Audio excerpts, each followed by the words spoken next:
Hello everyone, welcome to my channel. My name is Bhavika. So guys, आज हम पढ़ने जा रहे हैं chapter number 5 which is major domains of the earth of class 6 NCERT book SST geography. तो चलो start करते हैं। हेलो एवरीवन, मैं हूं भाविका मल्होत्रा और आज हम रीड करने जा रहे हैं एसएसटी में ज्योग्राफी का चैप्टर नंबर 5 क्लास 6 जो है major domains of the earth.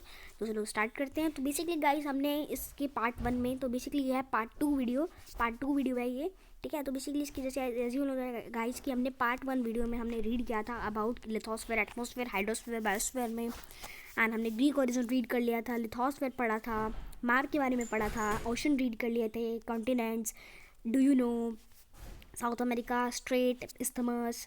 तो बेसिकली हाइड्रोस्फेयर भी रीड कर लिया था हमने, है ना। सो बेसिकली एंड हम अब रीड करने जा रहे हैं अबाउट द एटमॉस्फेयर के बारे में कि व्हाट इज़ एटमॉस्फेयर। तो बेसिकली गाइस, जैसे मैंने आपको इतना तो बता ही दिया था हमारी। तो basically guys, in part 1 video I have told you about the troposphere, मतलब इन सभी के बारे में मैंने आपको नॉर्मली बता दिया था, पर अब हम स्टार्ट करेंगे हमारी एटमॉस्फेयर से। तो चलो स्टार्ट करते हैं हमारी एटमॉस्फेयर से। सो लेट्स स्टार्ट। यस। और हाँ, हमने ओशंस के बारे में पढ़े थे, राइट। हमने ओशंस पढ़ा था, right. So let's start from the ocean, sorry atmosphere now. Let's start. So basically guys, the earth is surround by a layer of gas called the atmosphere. अब जो हमारी अर्थ है वो सराउंड है एक लेयर, मतलब एक गैस की लेयर से है वो सराउंड, जिसे हम कहते हैं एटमॉस्फेयर। जो थिंग ब्लैंकेट है एयर का, वो एक इंटीग्रल और इम्पॉर्टेंट है एस्पेक्ट है हमारी प्लानट का। It provides us with the air we breathe. तो बेसिकली एटमॉस्फेयर हमें प्रोवाइड करती है एयर ब्रीथ करने के लिए और प्रोटेक्ट करती है हमें हार्मफुल रेज, जो कि हमें सन से मतलब जो सन हमें हार्मफुल रेज देता है उससे प्रोटेक्ट करती है। The atmosphere extend up to a height of about 1600 kilometres. अब जो एटमॉस्फेयर है वो हमारी कितनी, मतलब वो कहाँ तक होती है, वो हमारी 1600 किलोमीटर्स की हाइट, यानी हाइट तक होती है, ठीक है। इतनी हमें एटमॉस्फेयर प्रोवाइड है। सो बेसिकली जो एटमॉस्फेयर है वो डिवाइड होती है इनटू 5 मेजर, मतलब 5 लेयर्स में डिवाइड होती है, 5 लेयर ऑफ कॉम्पोजिशन में, मतलब 5 लेयर में है वो हमारी, मतलब जो एटमॉस्फेयर है वो हमारी 5 लेयर्स में बेस्ड होती है, उनके टेम्परेचर पे भी होती है और प्रॉपर्टी पे भी होती है। So basically these layer starting from the earth surface, ये लेयर हमारी, ये हमारी मतलब जो एटमॉस्फेयर की हमारी ये लेयर्स हैं, ये स्टार्ट होती है हमारी अर्थ की सरफेस से, जो है troposphere, stratosphere, mesosphere and the thermosphere and the exosphere, ठीक है। सो बेसिकली जो एटमॉस्फेयर है, पहले हम एटमॉस्फेयर के बारे में पढ़ लेते हैं। तो बेसिकली जो एटमॉस्फेयर है वो हमारी कंपोज होती है mainly of nitrogen and oxygen. मतलब जो बेसिकली जो एटमॉस्फेयर होती है वो बेसिकली नाइट्रोजन और ऑक्सीजन की बनी होती है, जो कि बनती है अबाउट 99% ऑफ द क्लीन, यानी नाइट्रोजन और ऑक्सीजन जो है वो बेसिकली 99% क्लीन होता है, ड्राई एयर होती है। नाइट्रोजन 78% होता है, तो बेसिकली नाइट्रोजन होता है हमारा 78%, ऑक्सीजन 21% होती है, और जो बाकी गैसेज है जैसे कार्बन डाइऑक्साइड, आर्गन और जितनी भी होती हैं वो सारी 1% वॉल्यूम से, यानी वॉल्यूम से 1% होती है।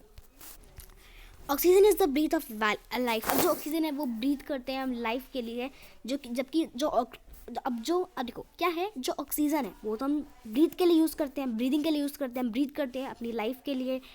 और जो नाइट्रोजन है वो हमें हेल्प करती है लिविंग ऑर्गेनिज्म की ग्रोथ के लिए, कि मतलब कैसे कोई बढ़ रहा है। अब जो लिविंग ऑर्गेनिज्म की ग्रोथ है उसके लिए यूज़ करते हैं नाइट्रोजन, ठीक है।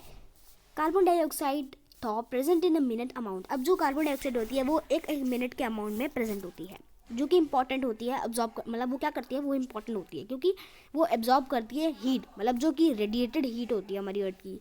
What do you mean by heat radiated by earth?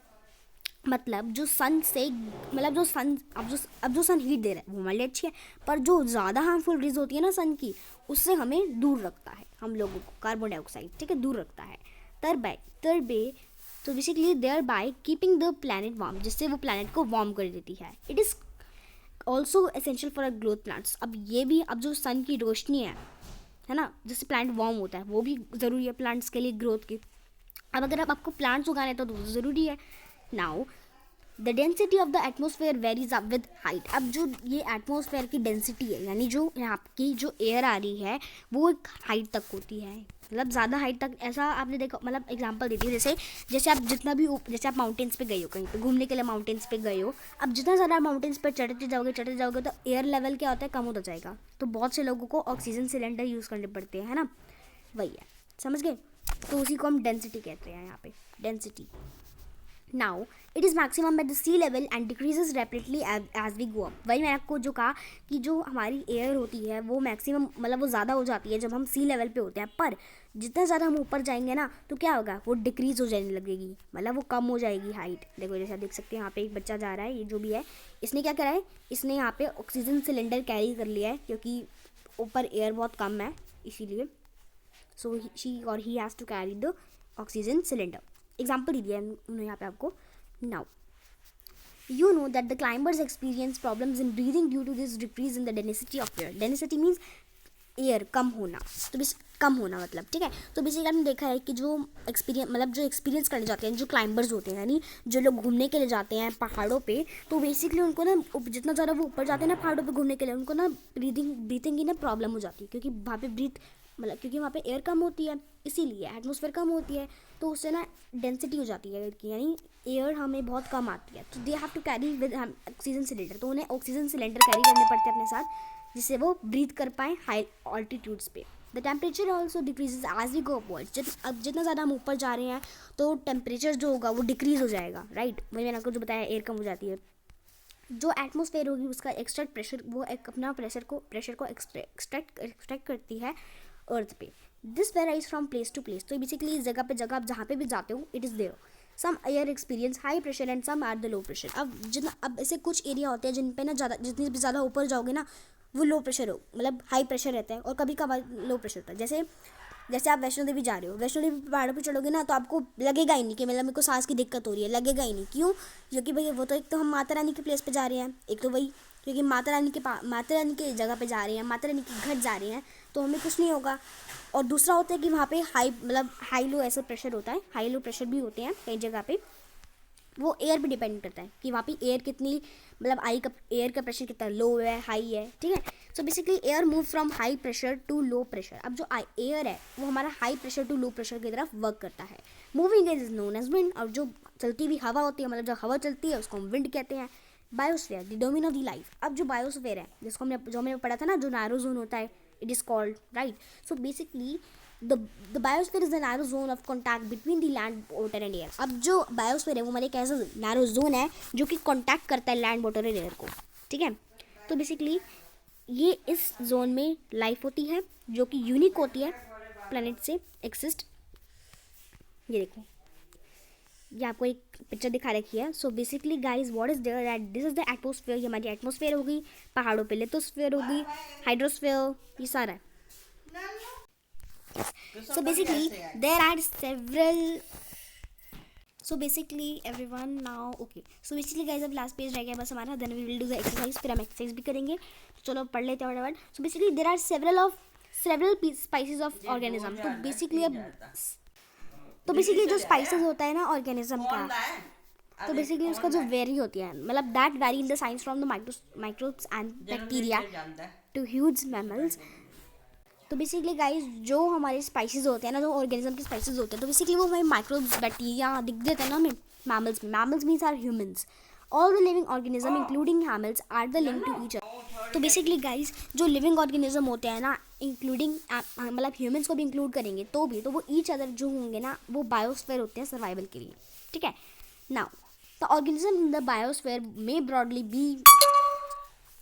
may broadly be divided into plant kingdom and the animal kingdom. तो बेसिकली ये जो हमारे ऑर्गेनिज्म के मतलब जो हमारा बायोस्फीयर है ऑर्गेनिज्म का, उसे हम दो कैटेगरी में डिवाइड करते हैं। एक होता है हमारा प्लांट किंगडम और एक होता है हमारा एनिमल किंगडम, ठीक है। तो बेसिकली जो 3 major domains of the earth के वो इंटरैक्ट करते हैं with each other and affect करते हैं एक दूसरे को इन सम वे में और अदर। फॉर एग्जाम्पल जैसे फॉरेस्ट को कट करना और हमारी वुड की नीड को क्लियर करना, फुलफिलिंग करना, यानी मतलब जो हम चाहते हैं वो करना, या फिर क्लियर करना लैंड को, एग्रीकल्चर करना, may lead at fast removal of soil from the slopes, है ना, या फिर मिट्टी हटाना, So basically similarly earth surface may have to be changed due to natural calamities like earthquakes. So basically क्या होता है, कभी कभार क्या होता है, मतलब जैसे earthquake आते हैं ना, तो क्या होता है धरती में ना चेंज होता है थोड़ा सा. फॉर एग्जाम्पल जैसे there could be submerge of land, कुछ मतलब जैसे धरती डूब जाती है कभी कभार.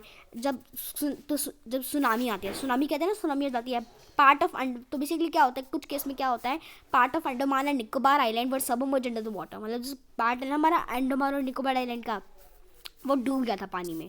Discharge of waste material into lakes and rivers makes the water unsuitable for human use. अब जैसे हम क्या करते हैं, कुछ लोग क्या करते हैं लेक्स और रिवर्स में ना, मतलब कुछ लोग नदी वगैरह में ना मतलब कूड़ा फेंक देते हैं. तो क्या होता है, वो हम ह्यूमन फिर यूज़ करते हैं पानी के लिए, तो वो अच्छा नहीं होता, फिर बहुत मतलब डिसीज हो जाती है उससे.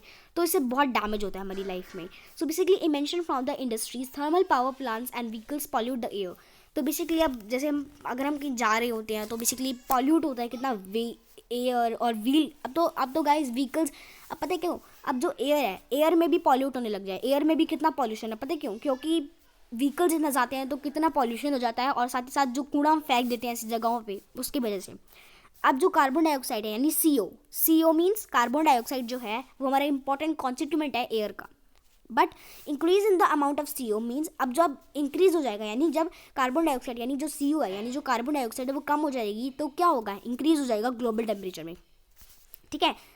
सो basically this is termed as a global warming. इसे हम ग्लोबल वार्मिंग कहते हैं. तो basically there is a need limit. इसे एक लिमिट चाहिए जिससे वो यूज़ कर पाए resources of the earth to maintain the balance of the nature, जिससे वो नेचर के बीच में बैलेंस रख पाए between the domains of the lithosphere, the atmosphere and the hydrosphere. So basically everyone, this chapter is over now, so let's do the exercise. So basically question answer तो मैं नहीं कराऊंगी because question answers तो हो सकता है आपके अलग और different हो, and the answers can be also different. So basically guys, मैं तो OLF सेकेंडरी स्कूल में पढ़ती हूँ. पहले मैं OLF कॉन्वेंट में थी, अब सेकेंडरी में आ गई हूँ. तो बेसिकली बिकॉज सो बेसिकली बहुत से बच्चे हैं जो अलग अलग स्कूल से पढ़ते हैं. मैं तो पढ़ती हूँ सेकेंडरी स्कूल से. ओके. एंड जिस क्लास को मैं पढ़ाती हूँ उसी क्लास में मैं पढ़ती भी हूँ. Yes guys. सो बेसिकली अब हम करेंगे टिक द करेक्ट आंसर. अब हम टिक द करेक्ट आंसर भी कर लेते हैं फटाफट. ठीक है. Yes. The mountain range that separates Europe from Asia is the, बताओ माउंटेन रेंज की रेंज कौन सी है, द उरल्स. इसका आंसर है, फर्स्ट का आंसर है फ्रेंड्स उरल. तो फटाफट लिख लो, जो माउंटेन रेंज सेपरेट करती है यूरोप को एशिया से वो है द उरल्स. आंसर लिख लो फटाफट, the Urals. The continent of the North America is linked to the South America by, बताओ क्या, an isthmus. Okay. And second का आंसर है एन इस्थमस. ठीक है. फर्स्ट का आंसर उरल है, देन सेकंड का आंसर इज द इस्थमस. मैं टिक मार्क कर देती हूँ. ठीक है. I have tick it. Okay. Let me put arrows. I will put arrows on it. Okay. Now the major constituent of atmosphere by percent is. So friends फटाफट सारे answer लिख लो. तो गाइस बेसिकली ए का आंसर है the उरल्स, second का answer है isthmus, third का answer is nitrogen. Now let's read both.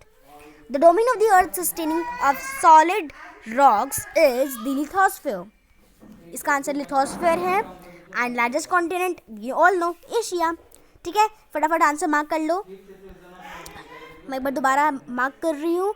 Please see, I am putting arrows. A का आंसर द उरल्स, बी का answer is the an isthmus, C का answer is the nitrogen, D का answer is the lithosphere and E का answer is the Asia. Please mark fast. सब बच्चे mark कर लो भाई जो भी देख रहे हो वीडियो. ठीक है. अब नेक्स्ट करते हैं फिल इन द ब्लैंक्स. अब फिल इन द ब्लैंक्स भी मैं लिखूंगी. ठीक है. तो टेंशन मत लेना, I will write all the answers. Yes. The deepest point on the earth is dash in the Pacific Ocean. First answer है Marina Trench. First answer is Marina Trench. MARINA Marina, TRENCH trench. Second, the dash ocean is named after a country. The Indian Ocean is named after a country. The dash is the narrow contact zone of land, water and air that supports life. Biosphere. The continents of Europe and Asia together are known as Eurasia. Now last, the highest mountain peak on the earth is Mount Everest. तो guys ये हो गया हमारा finish. एक बार दोबारा repeat कर रही हूँ. A Marina trench, B Indian ocean, C biosphere, D Eurasia और E है mount Everest. So hope so that everyone you like the video. अगर आपको अच्छी लगी तो वीडियो को लाइक, सब्सक्राइब, शेयर करें अपने फ्रेंड्स के साथ. Thanks for watching. Like and subscribe.